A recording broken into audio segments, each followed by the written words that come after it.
আমাদের খালের পাড়, ওইদিকে আছে আমাদের খাল। চলে যাব, পুরো যত দূর চোখ যাচ্ছে সবুজ সবুজ সবুজ।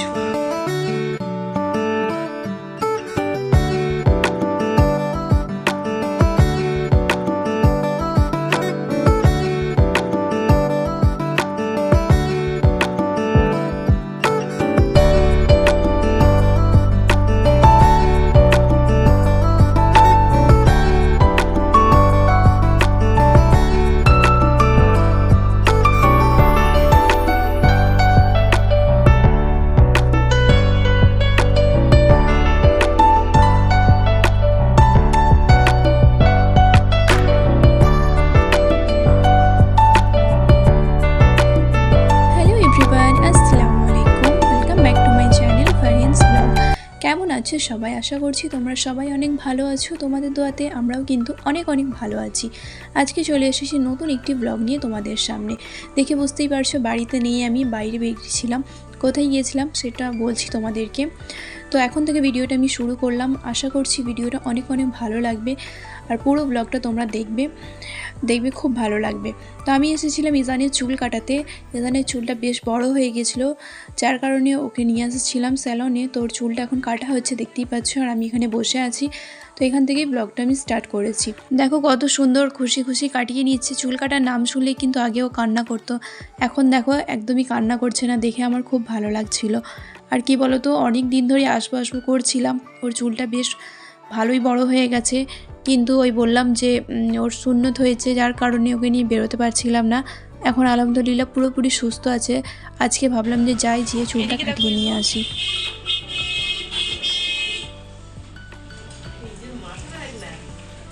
দেখো আমার ইজানির চুল কাটানো হয়ে গেছে। আর তারপরে আমরা এখন বাড়ি যাব। বাড়ি যাবার পথে ভাবলাম যে সবজি কিছু নিয়ে যাই বাড়ির জন্যে। আর যেখানে চুল কাটাতে নিয়ে এসেছি এখানে ছোটোখাটো আমাদের একটা বাজার বসে।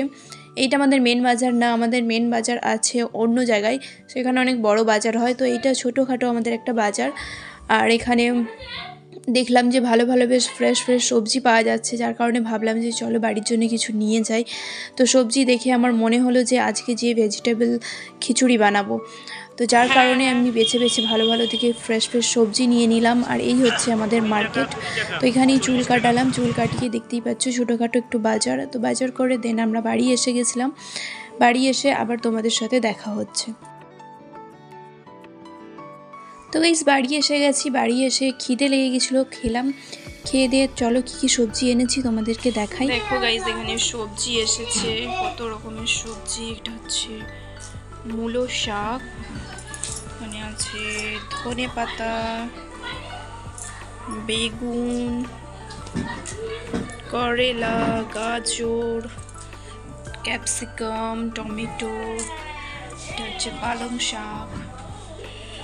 সবজির বাজার বসেছে গাইস, ঘরেতে বলতে পারো। সব রান্না হবে।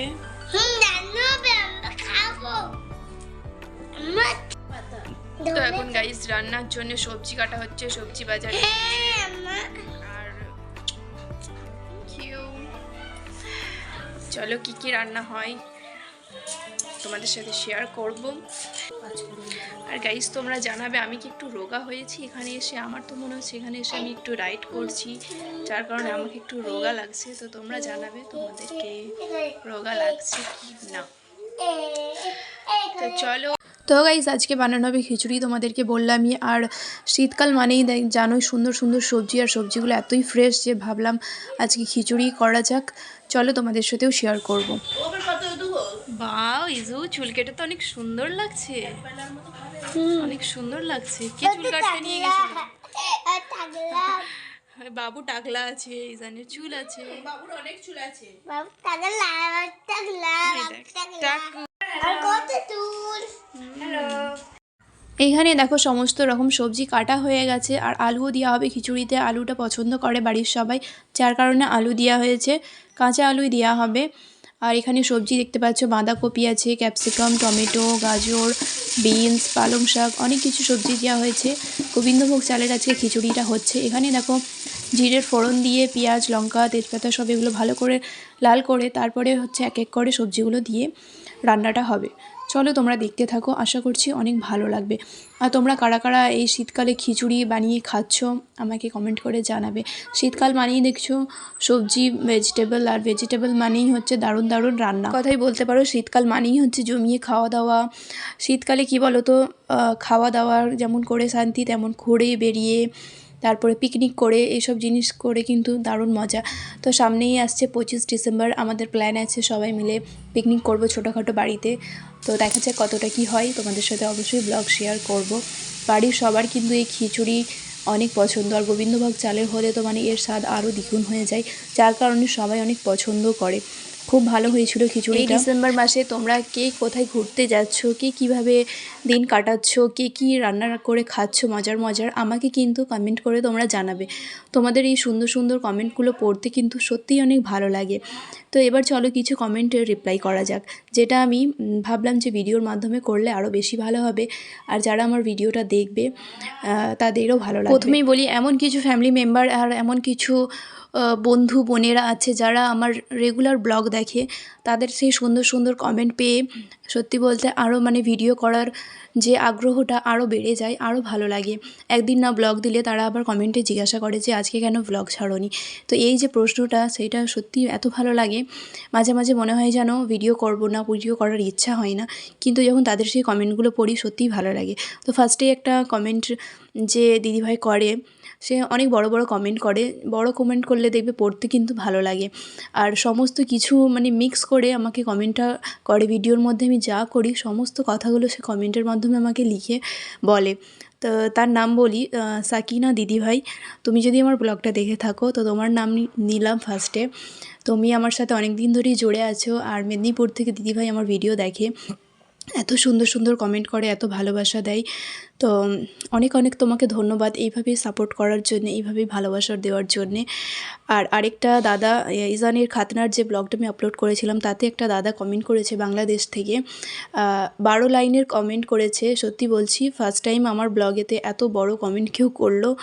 12 লাইনের কমেন্ট দেখে যে কি ভালো লাগলো সেটা আমি কি বলি, খুব ভালো লাগলো। আর এত ভালোভাবে এত মন দিয়ে ভিডিওগুলো দেখার জন্যে, আমার কথাগুলো শোনার জন্যে আরও তোমাদেরকে জানাই অসংখ্য অসংখ্য ধন্যবাদ। এইভাবেই আমার সাপোর্ট করবে, আমার পাশে থাকবে। তো সেই দাদাটা অনেক ভালোবাসা দোয়া দিয়েছিল ইজানকে, আর সে নিজেরও কিছু ছোটোবেলার স্টোরি আমাদের সাথে শেয়ার করলো, যেটা পড়ে খুবই ভালো লাগলো। এইভাবে সাপোর্ট করার জন্য, এইভাবে আমাকে এত ভালোবাসা দেওয়ার জন্য, এত সুন্দর সুন্দর কমেন্ট করার জন্যে তোমাদেরকে অনেক অনেক ভালোবাসা আমার দিক থেকে। এভাবেই আমাকে সাপোর্ট করবে, আমার পাশে থাকবে। দুপুরে কী কী রান্না করলাম সেটা তো তোমাদের সাথে শেয়ার করলাম। দুপুরের খাওয়া দাওয়া করলাম, খাওয়া দাওয়াতে খিচুড়ি ছিল, তার সাথে ছিল বেগুন ভাজা, টমেটোর চাটনি, পাঁপড়, এইসবই ছিল আজকে দুপুরের লাঞ্চ মেনু। দেখো খাওয়া দাওয়া করার পরে বেরিয়ে পড়েছিলাম একটু বাইরে। শীতের দিনে একটু দেখবে বাইরে বেরিয়ে গায়ে রোদ লাগলে খুব ভালো লাগে। তো খাওয়া দাওয়া করে দেখো সব বোনেরা মিলে বেরিয়েছিলাম। আমাদের খালের পাড়, ওইদিকে আছে আমাদের খাল, চলো যাব। পুরো যত দূর চোখ যাচ্ছে সবুজ সবুজ সবুজ। ওয়াও, খাল পাড়িয়ে দেখো আমরা এসে গেছি এই পারে, আর দেখতেই পাচ্ছ কি সুন্দর লাগছে। তো এটা সামনে থেকে যদি তোমরা দেখতে তাহলেই বুঝতে পারতে আসলে কতটা যে সুন্দর লাগছে না।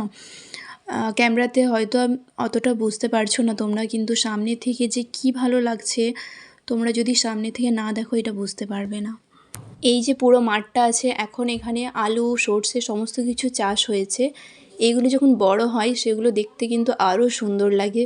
পুরো মাঠটা একদম হলুদ হয়ে থাকে, খুব সুন্দর লাগে।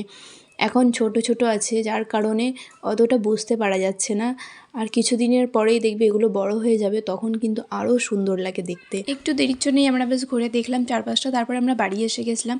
তো আজকের ব্লগটা আমি এখানেই শেষ করছি। পুরো ব্লগটা কেমন লাগলো অবশ্যই কিন্তু তোমরা জানাবে আমাকে, ভালো লাগলে লাইক কমেন্ট শেয়ার করবে।